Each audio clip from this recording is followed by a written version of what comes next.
Here, as we continue our walk through the events of Holy Week, we come to Thursday. Oftentimes, this is referred to as Maundy Thursday. The word Maundy comes from the Latin. It means to instruct or command. It's on this day that we celebrate the Lord's Supper.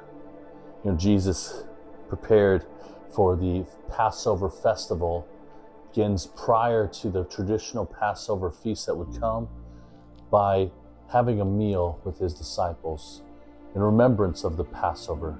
Jesus knew that he would not be partaking of that meal with his disciples together. So in John chapter 13, it reads, "It was just before the Passover festival. Jesus knew that the hour had come for him to leave this world and to go to the Father. Having loved his own who were in the world, he loved them to the end." The evening meal was in progress, and the devil has already prompted Judas, son of Simon Iscariot, to betray Jesus. Jesus knew that the Father had put all things under his power, and that he had come from God and was returning to God. So he got up from the meal, took out his outer clothing, and wrapped a towel around his waist. After that, he poured water into a basin and began to wash his disciples' feet, drying them with the towel that was wrapped around him. He came to Simon Peter, who said to him, "Lord, are you going to wash my feet?" And Jesus replied, "You do not realize now what I'm doing, but later you will understand." "No," said Peter, "you shall never wash my feet." And Jesus answered, "Unless I wash you, you have no part with me." "Then, Lord," Simon Peter replied, "not just my feet, but my hands and my head as well."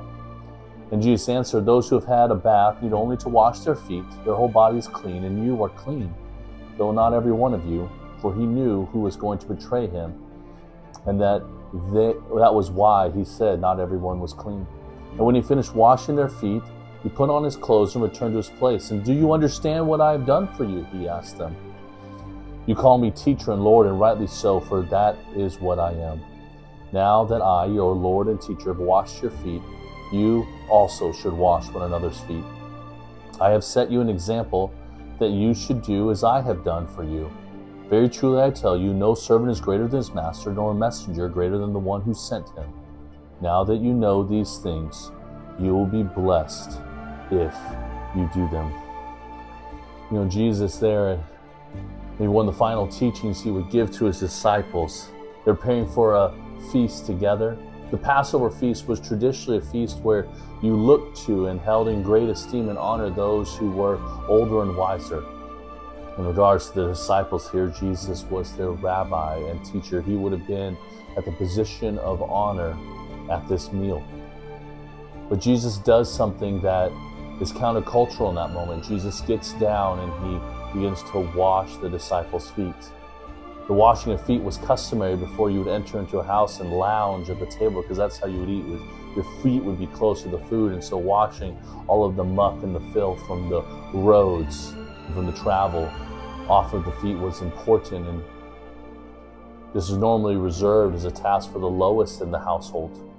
But here, Jesus gets down, he does it for his disciples. The reality of what we see throughout Jesus' ministry is this reminder that even though he is the greatest, that his role and his purpose is to be a servant to those around him. Jesus shows us as he washes the disciples' feet. Remember, multiple times he told them that if you'd like to be the greatest, you must become the least. That the Son of Man came to be the servant of all. And so we see this shift that happens in power and authority in the economy of Christ. That those who hold the greatest responsibility fulfill that through service and sacrifice and the giving of themselves fully. We're called to do this for the Lord. We're called to do this for one another in response to the way that Christ has loved us. If you were to continue on in John chapter 13, Jesus would give you a command. Remember, Maundy Thursday means a command, instruction. And this is what Jesus gave to his disciples, and in turn he's given to us. John 13:34 says, "A new command I give you, love one another. As I have loved you, so you must love one another. By this, everyone will know that you are my disciples if you love one another. We're reminded in this text that our calling, our purpose, is to love one another. And in loving one another well, it will show to the world that we are followers of Christ. Isn't it interesting that that's how that John 13 passage begins, with Jesus washing his feet, that having loved his own, this is the end of verse 1, who were in the world, he loved them to the end. That we would love those around us with sacrifice and service. As we enter into the celebration of Jesus, let's be reminded of the importance of serving and loving others. Is there individuals in your life that are difficult to love right now? Maybe praying to the Lord for the grace to love them well is maybe the best response you can have to the resurrection of Jesus and what Jesus has done for you, the way that he's shown that he loves you. Are there individuals in your life that you need to, quote unquote, wash the feet of? That you need to lower yourself and serve them? Maybe forgive them.